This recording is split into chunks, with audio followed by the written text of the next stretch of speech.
बेकायदेशीर नसताना देखील पडलेलं आहे माझं. शिल्पा टोकल्या गोष्टीचा पंचनामा केला नाही, कुठलंच पाहणी केली नाही, काय नाही. डायरेक्ट आदेश काढून 17 तारखेला आदेश काढला नाही, 18 तारखेला माझं जमीन उद्ध्वस्त करून आज म्हणून मी प्रत्येक ठिकाणी ऑफिसला जाऊन प्रत्येक प्रांताकडे जाऊन कुठंच मला न्याय मिळाला नाही. त्यामुळे मी हे शेवटी निर्णय घेतलेला आहे. सगळ्यांच्या तर मी ज्यावेळी घर पाडते वेळी मी प्रत्येक जाऊन न्याय मागितला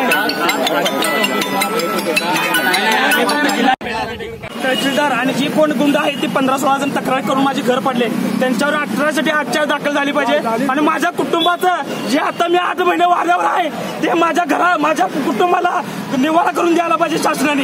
एवढं माझी मागणी आहे, दुसरी मला कुठलीही मागणी नाही. 8 महिने मी रस्त्यावर गटारीवर पण मला जागा नाही राहायला. माझी बायको प्रेग्नेंट असताना त्यांनी घर पाडलेलं आहे, बाहेर काढून त्यांनी दखल पण घेतली नाही की ते कुठं राहायला पाहिजे किंवा कुठं राहणार हे जरा पण त्यांनी चौकशी केली नाही. एखाद्याच्या म्हणण्यावरून किंवा न त्याचं काय पाहणी न करता त्यांनी डायरेक्ट स्वतः मंडळात जीसीबी चालवलाय. त्याचे व्हिडिओ आपल्याकडे आहेत, त्याचे फोटो आपल्याकडे आहेत साहेब. फक्त झेंडा घरात लावला आणि बाबासाहेबांची गाणी लावली. या द्वेषातून एक माणूस या समाजात नको किंवा वस्तीमध्ये नको म्हणून जाणून बुजून त्या 6 महिन्याची प्रेग्नेंट झालेली असताना आईला ब्रेन ट्युमरचं ऑपरेशन झालं. या सगळ्या गोष्टी सांगून रात्री त्यांनी सांगून गेले. सकाळी 6 वाजता पहाटेचं त्यांनी या ठिकाणी घर पाडलेलं आहे. पसारा तसाच घरात आहे, त्याचा पसारा देखील आपल्याला काढून दिलेला नाही. तर अशा पद्धतीची हुकुमशाही पद्धतीची अतिक्रमणाची कारवाई झाली. आम्हाला 100% मान्य, कारवाईबद्दल आमचं दुमत नाही. पण त्या अर्जामध्ये त्या अतिक्रमणाबरोबर इतर अतिक्रमणांची नावं होती. त्यातलं कुठलंही अतिक्रमण त्यांनी पाडलेलं नाही. फक्त आमचं अतिक्रमण हे जाती द्वेषातून पाडले. 6 महिन्यापासून आम्ही शासनाकडे न्याय मागतोय, आम्हाला न्याय मिळालेला नाही. म्हणून आज आम्ही आत्मदानाचा इशारा कलेक्टर ऑफिसला दिला होता.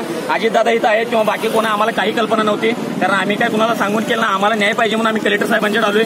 आणि कलेक्टर साहेबांनी आज जर त्यांच्यावर कारवाई नाही केली तर आम्ही आमचा हा जो काय आजचा मुद्दा आहे तो इथं ठामपणे इथंच मांडणार. जोपर्यंत आम्हाला न्याय मिळत नाही तोपर्यंत आम्ही कलेक्टर ऑफिसच्या दारातून उठणार नाही. आमचं पुनर्वसन झालं पाहिजे, आम्हाला राहायला निवारा मिळाला पाहिजे. त्यांच्यावर अॅट्रॉसिटी करून त्या अधिकाऱ्यांची निलंबन झालं पाहिजे. या 4 मागण्या आमच्या मान्य झाल्याशिवाय आम्ही इथून हलणार नाही.